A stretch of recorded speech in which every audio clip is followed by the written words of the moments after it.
When relocating a main distribution panel, extending the main grounding electrode conductor is often necessary.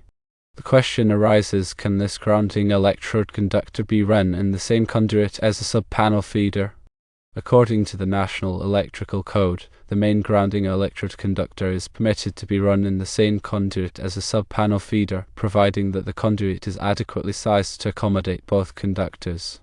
The primary consideration becomes ensuring that the conduit has sufficient capacity to house both the grounding electrode conductor and the sub-panel feeder conductors without exceeding the conduit fill limitations specified in the NEC. Correct sizing is crucial for safety and code compliance. Firstly, the main grounding electrode conductor must be sized in accordance with Table 250.66 of the National Electrical Code. This table provides guidance on the appropriate size of the grounding electrode conductor based on the size of the service entrance conductors. To determine the correct size, identify the size of your service entrance conductors and then consult Table 250.66 to find the corresponding size for the grounding electrode conductor. The grounding electrode conductor connects the grounded conductor, typically the neutral at the service equipment, to the grounding electrode system, such as a ground rod, metallic water pipe, or concrete encased electrode. Its purpose is to provide a low impedance path for fault current to return to the source, facilitating the operation of overcurrent protective devices like circuit breakers or fuses and minimizing the risk of electrical shock. Secondly, the sub-panel feeder must be sized in accordance with Table 310.16 of the National Electrical Code.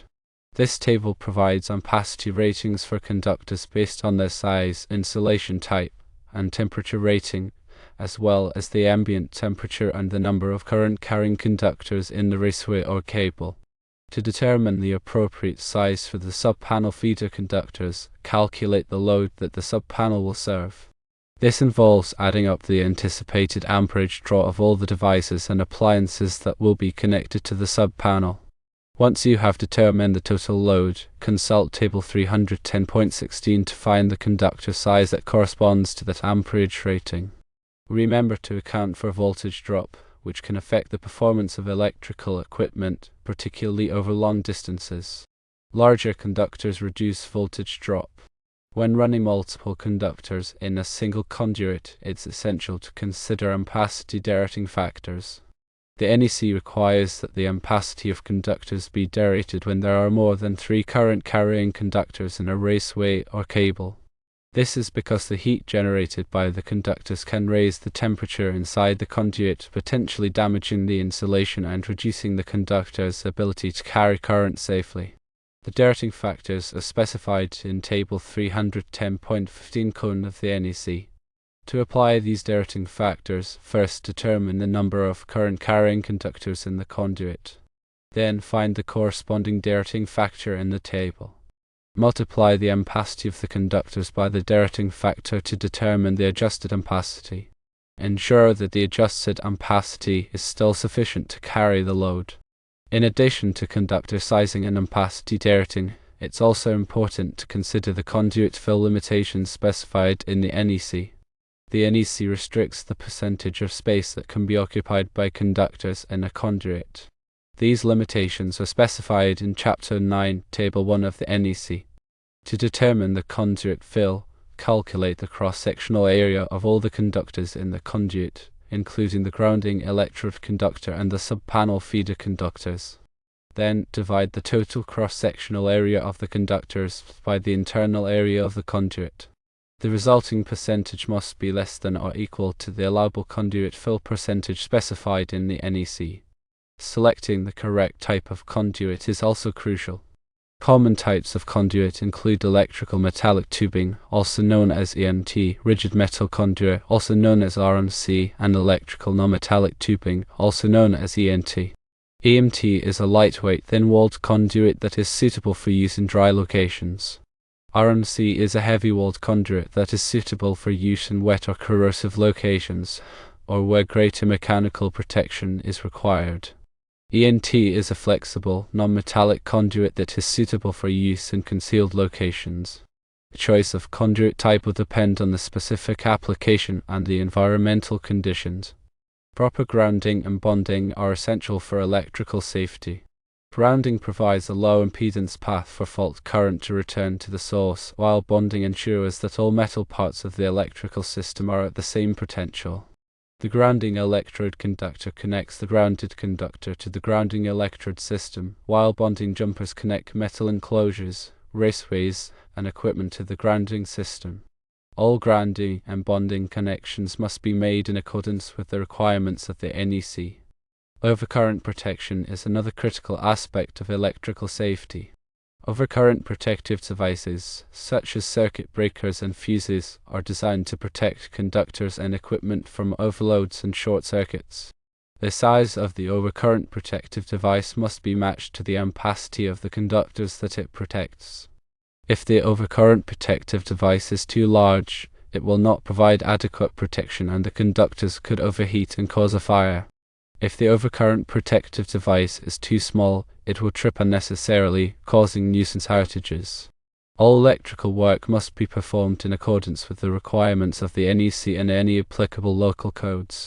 The NEC is a comprehensive set of standards that covers all aspects of electrical installations. It is important to consult the NEC and any applicable local codes before beginning any electrical work to ensure that the installation is safe and code compliant. It is recommended that electrical work be performed by a qualified electrician. Electrical work can be dangerous, and it is important to have the knowledge and skills necessary to perform the work safely.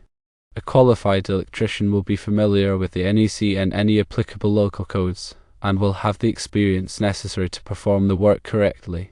They can ensure that the installation is safe, code compliant, and will operate reliably for many years to come. Consider the environmental conditions to which the conduit and conductors will be exposed. If the conduit will be exposed to moisture, corrosive substances, or extreme temperatures, select materials that are suitable for those conditions. For example, stainless steel conduit may be used in corrosive environments, and conductors with high temperature insulation may be used in high temperature environments. Label all conduits, conductors, and equipment clearly and accurately. This will make it easier to identify and troubleshoot problems in the future. Use permanent labels that are resistant to fading and peeling. Include information such as the circuit number, the voltage, and the load served. Inspect all electrical work regularly to ensure that it is in good condition and operating safely. Look for signs of damage such as cracked or broken conduit, loose connections, and frayed wires. If you find any problems, repair them promptly. Regular inspections can help to prevent electrical fires and other hazards. Always de-energize electrical circuits before working on them. This can be done by turning off the circuit breaker or removing the fuse that supplies power to the circuit. Use a voltage tester to verify that the circuit is de-energized before touching any wires or components. Never assume that a circuit is de-energized even if the switch is turned off. Follow lockout-tagout procedures to ensure that the circuit remains de-energized while you are working on it. Wear appropriate personal protective equipment, also known as PPE, when working on electrical systems. This may include safety glasses, gloves, and insulated tools.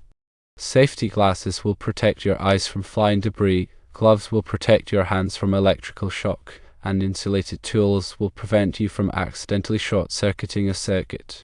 Use a ladder or scaffolding to reach high places. Make sure that the ladder or scaffolding is in good condition and properly secured before climbing on it. Never stand on a chair or other unstable object to reach high places. Be aware of your surroundings and avoid distractions while working on electrical systems. Pay attention to what you are doing and avoid talking on the phone or listening to music. If you are working with another person, communicate clearly with them to avoid accidents. If you are not comfortable performing electrical work yourself, hire a qualified electrician. Electrical work can be dangerous, and it is important to have the knowledge and skills necessary to perform the work safely. A qualified electrician will be familiar with the NEC and any applicable local codes, and will have the experience necessary to perform the work correctly. In summary, when extending the main grounding electrode conductor and considering running it in the same conduit as a sub-panel feeder, Remember these key points. Firstly, consult Table 250.66 of the NEC for proper sizing of the grounding electrode conductor. Secondly, consult Table 310.16 of the NEC for proper sizing of the sub-panel feeder conductors, taking into account opacity-dilating factors. Thirdly, adhere to conduit fill limitations as specified in Chapter 9, Table 1 of the NEC. And fourthly, always prioritize safety and consult with a qualified electrician if needed. These steps will ensure a safe and code-compliant electrical installation.